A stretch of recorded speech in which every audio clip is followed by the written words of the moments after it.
বিন্দাকে উচিত শিক্ষা দিয়ে বিন্দার হাত থেকে সবাইকে রক্ষা করলো বিহু।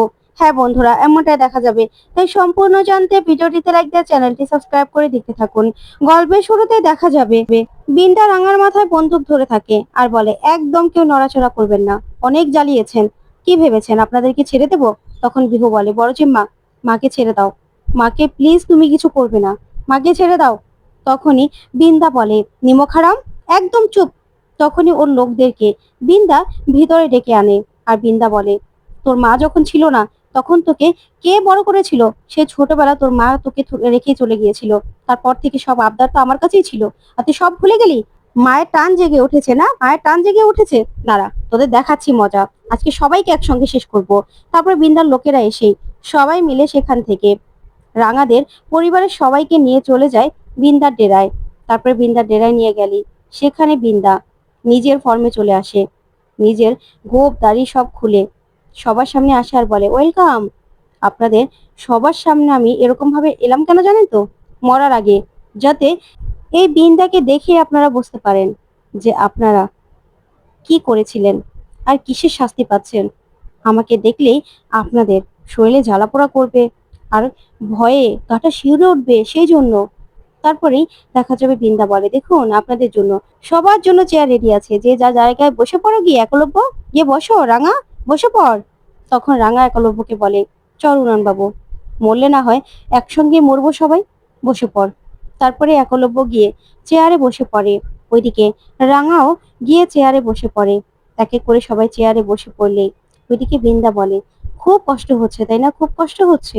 ওইদিকে সৌকার্য দাঁড়িয়ে আছে। তখন বিন্দা বলে, আচ্ছা এবার বিহু, তোর চেয়ারে তুই বেশি বসে পড়, না হলে বাবা মায়ের সঙ্গে তুইও স্বর্গে যাবি কি করে? তোকেও তো, তুই হলি একটা বেঈমান, তোকেও আমি শেষ করব। তখন একলব্য বলে, না বড় বৌদি, বিহুকে তুমি ছেড়ে দাও, আমাদের দুজনকে শেষ করে দাও। তুমি বিহুকে কিচ্ছু করো না, বিহুকে শেষ করো, আমি তোমার পায়ে ধরছি, হাত জোর করছি। তখন বিহু বলে, না বাবা, এই শয়তানের কাছে তুমি কিছুতে ক্ষমা চাইবে না, হাত জোর করবে না। আমি বলছি যা হওয়ার হবে, পাপীর শাস্তি না ঠিক পাবে। আমি বলছি বিন্দা বসু, আমি যদি একবার এখান থেকে রক্ষা পাই না, আমার হাতেই তোমার মৃত্যু আছে, আমি বলে দিচ্ছি। তখনই বিন্দা বলে, এত বড় সাহস তোর? তোকে আমি সেই ছোট থেকে বড় করেছি, তোর দেখভাল করেছি, আর তুই তার এই প্রতিদান দিলি? তখন বিহু বলে, হ্যাঁ এই প্রতিদান দিয়েছি, তুমি একটা খারাপ মানুষ, তোমাকে আমি ছাড়বো না। তোমার আসল রূপে এতদিন আমি ধরতে পারিনি, কিন্তু আজকে আমি বুঝতে পেরেছি আমার হাতে না তোমার মরণ আছে, আমি বলে দিলাম। তখন বিন্দা বলে, একদম চুপ কর, বস ওখানে, নিমখারাম। তখন প্রমিতা দাঁড়িয়ে আছে। তারপরে সৌকার্য বিন্দাকে বলে, বিন্দা বসু, আপনি কিন্তু একদম ঠিক কাজ করছেন না, ওদের সবাইকে ছেড়ে দিন, পাপ কিন্তু বাপকেও ছাড়ে না, পাপের শাস্তি কিন্তু আপনি ঠিক একদিন পাবেন। তখনই বিন্দা বলে, বাবা সৌকার্য, খুব বড় বড় কথা শিখেছো তাই না, খুব বড় বড় কথা বলছো। তারপরে প্রমিতাকে বলে, কি প্রমিতা বসু, এবার আপনি আপনার জায়গায় এসে বসে পড়ুন, একদম সময় নষ্ট করবেন না, আপনার জায়গাটা তো খালি পড়ে আছে, এতদিন তো খুব ভালো কাজ করেছেন, জঙ্গলে গিয়ে ছেলে মেয়েদের পড়ালেখা শিখিয়েছেন, জঙ্গল থেকে রাঙাকে তুলে এনে নিজের ছেলের সঙ্গে বিয়ে দিয়েছেন, এবার একসঙ্গে স্বর্গে যান। তারপরেই প্রমিতার চেয়ারটা নিয়ে প্রমিতার কাছে দেয় বিন্দা, তারপরে সেখানে প্রমিতাকে বসিয়ে দেয়। ওইদিকে বিন্দা বলে, তা পাঞ্চেরি আর অঙ্কুর, তোমরা ঠিক করে নাও এই নবারুণ বসুর চেয়ারটাতে কে বসবে। তোমরা, তাছাড়া বাড়ির সবাই একসঙ্গে মরে গেলেই নবারুণ বসু না এমনিতেই মরে যাবে, তাই তোমরা ঠিক করে নাও কে বসবে। তখন অঙ্কুর বলে, আমি বসবো পাঞ্চেরি। তখন পাঞ্চেরি বলে, না অঙ্কুর, তোমার তো আমাদের পরিবারের সঙ্গে কোনো সম্পর্ক নেই, তাই আমি যেহেতু বসু পরিবারে আমিই বসবো। তখন বিন্দা বলে, বাবা, খুব প্রেম তাই না, খুব প্রেম। তারপরে সৌকার্য বলে, আমি গিয়ে বসবো। তখন বিহু বলে, না বড়জেম্মা, সৌকার্য আমাদের পরিবারের কেউ না, সৌকার্য তুই বেরিয়ে যা, ওকে ছেড়ে দাও বড়জেম্মা। তখন বিন্দা বলে, ভালোই বলেছিস বিহু, আমি সৌকার্যকে ছেড়ে দিই, আর সৌকার্য গিয়ে পুলিশ নিয়ে আসুক, তাই তো? শোন, আমি ওদেরকে মারবো না সত্যিও, ওদেরকে কেন এনেছি এখানে বলতো, যাতে ওরা পুলিশের কাছে না যেতে পারে। তখন প্রমিতা কাঁদতে থাকে। তখন বিন্দা বলে, একদম না, কাউকে এখান থেকে বের হয়ে যেতে দেবো না আমি, সবাইকে এক এক করে শেষ করব, একদম চালাকি করার চেষ্টা করবে না। তখন পাঞ্চেরি আর অঙ্কুর এই কথা শুনে ভয় পেয়ে যায়। তারপরেই বিহু চলে আসে সৌকার্যর কাছে আর সৌকার্যকে বলে, সৌকার্য তুই চলে যা, তুই কিছুতে এখানে বসবি না, তুই চলে যা এখান থেকে। তখন সৌকার্য বলে, না বিহু, তোকে ছাড়া আমি এমনিতেও মরে যাব, এমনিতেও তোকে ছাড়া আমি বাঁচবো না। তাই একসঙ্গে মরতে হলে একসঙ্গেই মরবো। তুই চিন্তা করিস না, তুই গিয়ে বস, আমি এখানে বসছি। তখন বিহুকে সরিয়ে দেয় সৌকার্য। তখন বিহু অনেক কষ্ট পেতে থাকে। ওইদিকে সৌকার্য নিজের চেয়ারে বসে পড়লেই তখন বিন্দা বলে, ব্যাস, সবগুলো চেয়ার এবার ফিল আপ হয়ে গেছে, এবার এক এক করে সবাইকে মারবো। এটা হলো ইলেকট্রিক চেয়ার, ওইখানে সুইচ বোর্ড রয়েছে, যেখান থেকে একটা একটা করে সুইচ বোর্ড আমি চাপ দেবো, আর একজন একজন করে জ্বলে পড়ে শেষ হবে তোমাদের চোখের সামনে, তোমাদের সবাইকে শেষ করব। কিন্তু মৌসুমীকেই তো আনা হয়নি। একলব্য, তুমি মৌসুমীকে এখন ফোন করবে, এখন ফোন করবে, বলবে যে তোমরা রাতে ঘুরতে বেরিয়েছো, মৌসুমীকে এখানে আসতে বলো। মৌসুমীর চেয়ারটা তো এখনো ফাঁকা পড়ে আছে। তখন প্রমিতা বলে, বিন্দা, তোমার যা যা দরকার তুমি সব নিয়ে নাও, বাড়ি, টাকা পয়সা সবকিছু নিয়ে নাও, ওই বাড়িতে আমরা কোনোদিনও যাব না। তুমি শুধু আমাদের সবাইকে ছেড়ে দাও, ছেড়ে দাও, তুমি তোমার মতো করে তুমি বাঁচো। তখন বিন্দা বলে, না প্রমিতা বসু, আমার জন্য আপনারা কি কিছু রেখেছেন নাকি? আমার জীবনটা তো পুরো তছনছ করে দিয়েছেন। আপনার ছেলে আমাকে ছেড়ে চলে গেছে, আমাকে পুলিশের হাতে তুলে দিয়েছেন, পুলিশ আমাকে হন্যে হয়ে খুঁজছে। তারপরেও আমি গাড়ি বাড়ি দিয়ে কি করব বলুন তো? আপনারা হলেন আমার চিরদিনের শত্রু, তাই আপনাদেরকে শেষ করেই না আমি শান্তি পাবো।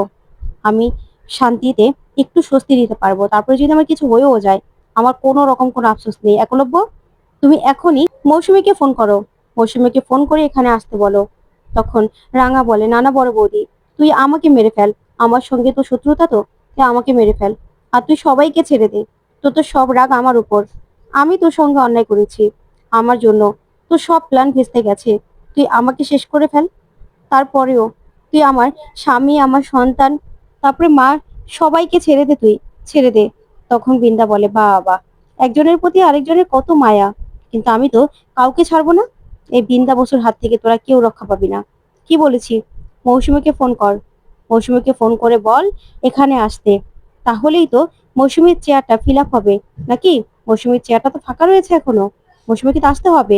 মৌসুমী পর হয়েও আমাকে আমাকে বিক্রি করেছে, তাই মৌসুমীকে তো আমি ছাড়বো না।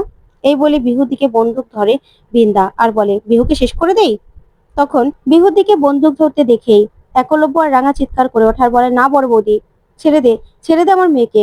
তখন বৃন্দা বলে, ও আমার সঙ্গে বেইমানি করেছে, ও কি সবার আগে আমি শেষ করে দিই। তখন একলব্য বলে, না বড় বৌদি, তুমি আমার মেয়েকে ছেড়ে দাও। তখন বৃন্দা বলে, তাহলে মৌসুমীকে ফোন করো, মৌসুমীকে ফোন করে আসতে বলো, না হলে আমি বিহুকে শেষ করে দেব। মৌসুমী আমার উপর অনেক চালাকি করেছে, আমার সব প্ল্যানে ঝড় ঢেলে দিয়েছে, মৌসুমীকে তো আমি ছাড়বই না। তখন রাঙা বলে, পুরনবাবু, তুই ফোন কর মৌসুমীকে, তুই ছেড়ে দে বড় বৌদি, আমার মেয়েটাকে ছেড়ে দে। তখন একলব্য বলে, ফোন করছি, আমি ফোন করছি মৌসুমীকে। মৌসুমীকে কেন তুমি কিছু করবে? তখন প্রমিতা বলে, মৌসুমী তো কিছু করেনি, মৌসুমী তো আমাদের বাড়ির কেউ না, তাহলে মৌসুমীকে কেন মারবে? তখন বৃন্দা বলে, মৌসুমীকে কেন মারবো? মৌসুমী কি দরকার ছিল আকবারই আমার সঙ্গে শত্রুতা করার? কোনো দরকার ছিল না তো। তারপরে একলব্যকে মাথায় বন্দুক ঠেকিয়ে বৃন্দা বলে, শোনো একলব্য, তোমার ফোন থেকে ফোন করবে না, আমার ফোন থেকে ফোন করবে। ওইদিকে মৌসুমী আর রাঙার মা একলব্যদের বাড়িতে আসে। কলিং বেল চাপলে মৌসুমী বলে, কলিং বেল চাপছি, খুলছে না কেন, সবাই কি ঘুমিয়ে গেল নাকি? তখন টগরমণি দেবী বলে, হ্যাঁ, আমরা কত রাতে এলাম বলো তো, মনে হয় ঘুমিয়ে গেছে। তখন মৌসুমী বলে, তারপরেও বৃন্দা বসু জেল থেকে পালিয়েছে শুনে আমি তো টেনশনে আর থাকতে পারলাম না, আমার মনে হলো এদের ক্ষতি হতে পারে, তার জন্যই তো এলাম। তখন দরজায় ধাক্কা দিলেই দরজা খুলে যায়। তখন ঘরের মধ্যে সবাই এসেই দেখে কেউ বাড়িতে নেই। তখন মৌসুমী বলে, কি ব্যাপার, বাড়িতে তো কেউ নেই, কোথায় চলে গেল? তখন টগরমণি দেবী বলে, আবার বৃন্দা সবাইকে ধরে নিয়ে যায়নি তো, কি করব এবার, কি হবে? ঠিক তখনই মৌসুমীর কাছে একটা ফোন আসে। তখন মৌসুমী আননোন নাম্বার দেখলে টগরমণি দেবী বলে, ফোনটা ধরো, তাড়াতাড়ি ফোনটা ধরো, দেখো কে ফোন করেছে। ওদিকে একলব্য ফোনটা করে। তখনই মৌসুমী ফোনটা রিসিভ করলে একলব্য বলে, মৌসুমী, আমি একলব্য। তখন মৌসুমী বলে, এই নাম্বারটা কার, আর আপনারাই বা কোথায় চলে গেলেন বলুন তো, বাড়ি এরকম ফাঁকা কেন? তখন একলব্য বলে, আসলে আমরা বাড়ি থেকে সবাই একটু বেরিয়েছি, একটু রাত্রে ঘুরতে বেরিয়েছি, আমরা না গঙ্গার ধারের ওদিকে আছি, তুমি এদিকে চলে এসো। তখন মৌসুমী বলে, কি বলছেন আপনি? বৃন্দা বসু পালিয়েছে শুনেই আমি আর থাকতে পারলাম না, এখন আপনাদের বাড়িতে এসে দেখি বাড়ি পুরো ফাঁকা, কেউ নেই, আর আপনারা কিনা ঘুরতে গেছেন। তখনই রাঙা ফোনটা নিয়ে বলে, হ্যাঁ মৌসুমী, তুই না চলে আয়, তোকে ছাড়া আমাদের একা থাকতে ভালো লাগছে না, আমরা এখানে সবাই আছি। তখন মৌসুমী বলে, আপনাদের কি মাথা ঠিক আছে? আমি তো বুঝতে পারছি না রাঙামতি, কি করে করলেন এটা? তখন রাঙা বলে, বেশি কথা বাড়াস না, দেখ আমি বুঝতে পারছি, তুই চলে আয়, তুই চলে আয়, তুই আসলেই সবটা বুঝতে পারবি, সবটা দেখতেও পারবি। তখন এই কথা বলে রাঙা ফোনটা রেখে দেয়। তখন মৌসুমী ঠিকই রাঙার কথা শুনে সবটা ধরে ফেলে। তারপরে মৌসুমী প্ল্যান করে নেয় পুলিশ নিয়ে যাবে। তো বন্ধুরা, মৌসুমী কি পারবে রাঙাদের বাঁচাতে? তোমাদের কি মনে হয় কমেন্ট করো।